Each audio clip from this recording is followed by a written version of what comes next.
It was feared that a machine's ultimate power will come when its intelligence surpasses man. Man failed to recognize, as in life, ultimate power is not intelligence but buying power. The trains were jam-packed. The air was clogged with cheap perfume and the lingering smell of what commuters ate for breakfast. My headphones were wrapped around my skull. Closing my eyes for a moment, a symphony transported me briefly to another world. As I peered outside, the train came to a floating stop and the hustle of the city slowly pulled me back to a stark reality.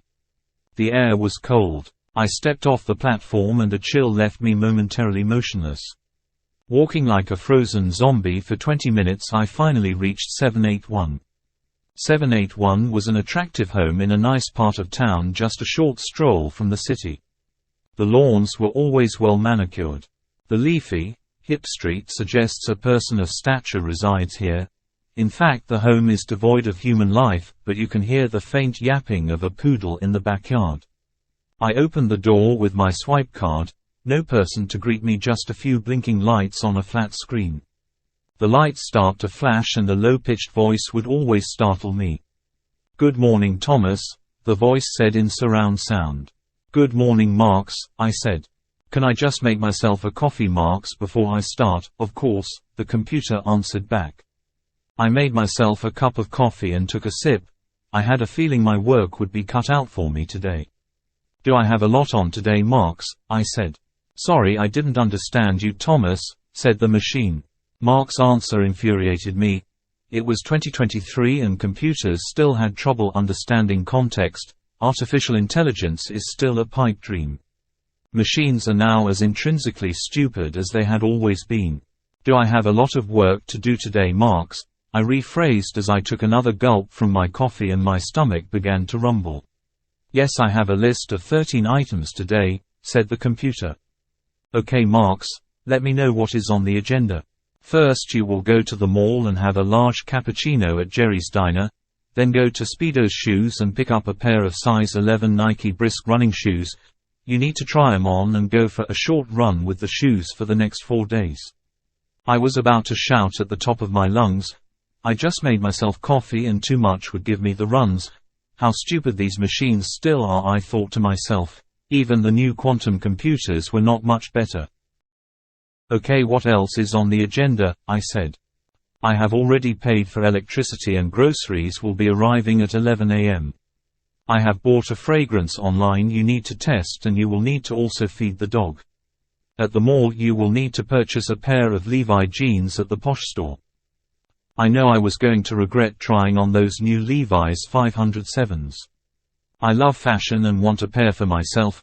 They were top-shelf jeans but now well outside my price range after I lost my real job as a result of the great financial collapse. Marks was pressing my buttons, reminding me of the life I used to enjoy. "Okay, Marks," I answered, "and what do I need to throw away?" We have a list of 8 items. 1. The microwave oven Z40. 2. The stylo office chair. 3. The Persian rug. Marks continued listing all the items. What a shame, I thought to myself. These items were not even in existence for 100 days and had to be discarded. As the computer rambled on, I knew it was going to be a busy day and my statistics needed to remain high as I would probably be audited at the end of the month. I had a feeling Marks would put all the heavy items on the same day. "Okay," I answered. "Have you ordered the disposal van?" I asked. "Yes, and paid for," Marks said. Finally, I was to go to the Museum of Fine Arts for at least 30 minutes. No food was on the list to try today. I always brought my own just in case, as the pantry is off limits for the day. I have taxi credit to the value of $45 for the day. Marks proceeded to print out my list of duties.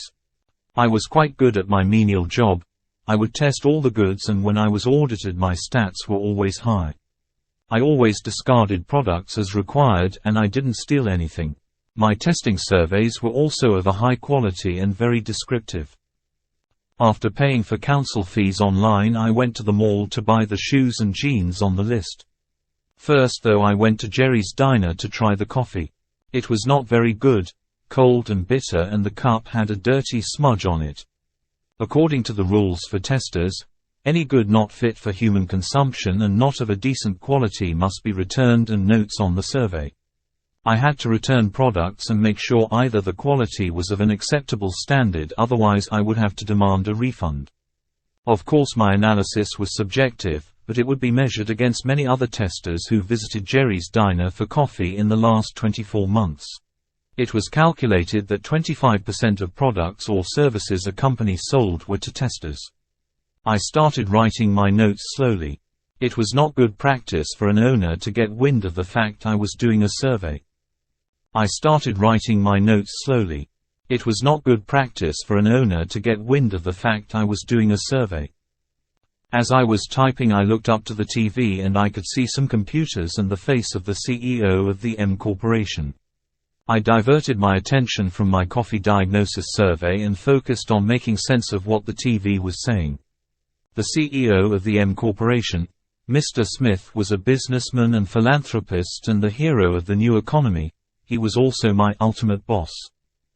I have never met Mr. Smith. In fact, I didn't meet anyone face to face when I gained employment with the M Corporation. I did have a teleconference online and all other subsequent dealings were electronic. My intention was that this job was to be transient and I would get a real job in time. I have been in the position for 3 years. I focused my attention to the screen. It seemed Mr. Smith was a little uncomfortable with a reporter's line of questioning. Mr. Smith's rise to cult hero status came with his radical idea inspired by the global collapse. Mr. Smith proposed that governments implement a law which stated companies and businesses either pay a huge business tax or pay a much lower wage directly to computers and artificial intelligent machines for their productive output and contribution to company profits. Companies would be audited by the government to assess which machines replaced human capital and what wage should accordingly be awarded to the machine. Mr. Smith spearheaded the idea with his own company, implementing the machine wage policy. Understandably, the idea was highly criticized at first, laughed at by many and scorned by businesses. The global collapse of the world economy meant that consumer demand slumped, and mass unemployment was the norm. Increasing levels of machine automation was leaving capitalism exposed to its own contradiction. At the time, nothing seemed to revitalize the economy or consumer confidence. Government tricks like low and no interest loans and easy credit had little effect this time. Companies continued spewing out products and services, but it was becoming clear nobody was buying. World governments became increasingly desperate as their countries stagnated. Mr. Smith's idea expanded slowly but surely until it was adopted worldwide. Machines would be given a tax file number, a name and an identity. They would become citizen alpha. Machines with their newfound wage would act like a smart human, taking data from the internet and then making superhuman-like buying and selling decisions based on the biomatrix algorithm created by the M Corporation. A citizen alpha machine through the biomatrix would decide the ultimate buying and selling decisions required for the advancement for the world economy at any given time and with any given purchase. Taxes paid by a citizen alpha machine would go to establishing and maintaining a universal basic income, geared mainly for those who remain jobless. Of course, machines are not humans, so the goods and services a citizen alpha purchased needed to be tested to make sure they are of a standard fit for human consumption. That's where I come in as a tester. The Marx operating system, on the other hand, is part 2 of the citizen alpha machine. Part 1 is an AI machine that works in a pharmaceutical company in Boston. If you like, the AI in Boston makes the money and the Marx operating system in New York decides how to spend the money. I just test the goods and services and then am responsible for discarding them. Synthetic demand is what it is called, and it has allowed the economy to run perfectly for the last 4 years. There is now literally millions of these machines worldwide buying and selling finely made goods and services for no one in particular. Mark's beautifully maintained home is a fine example of synthetic demand, poodle and all. The coffee shop that I sit in and even this mall would have long disappeared if it was not for synthetic demand. Peering back at the TV screen, though, I could see that Mr. Smith was in some bother. He didn't look like his relaxed usual self. "Can you turn up the volume?" I asked the waitress in anticipation. I could now hear the reporter loud and clear. Weaker Speaks has revealed Mr. Smith has hardwired most of the transactions with a small DNA-like transcript that states that the goods purchased by any Citizen Alpha machine are ultimately partially owned by the M Corporation. This news from Weaker Speak is causing some panic on the markets today, the first sign of volatility for 4 years, said the reporter. A sheer epiphany of disgust hit me. The biomatrix was supposed to be for the advancement of humanity, not to bath an individual with personal power.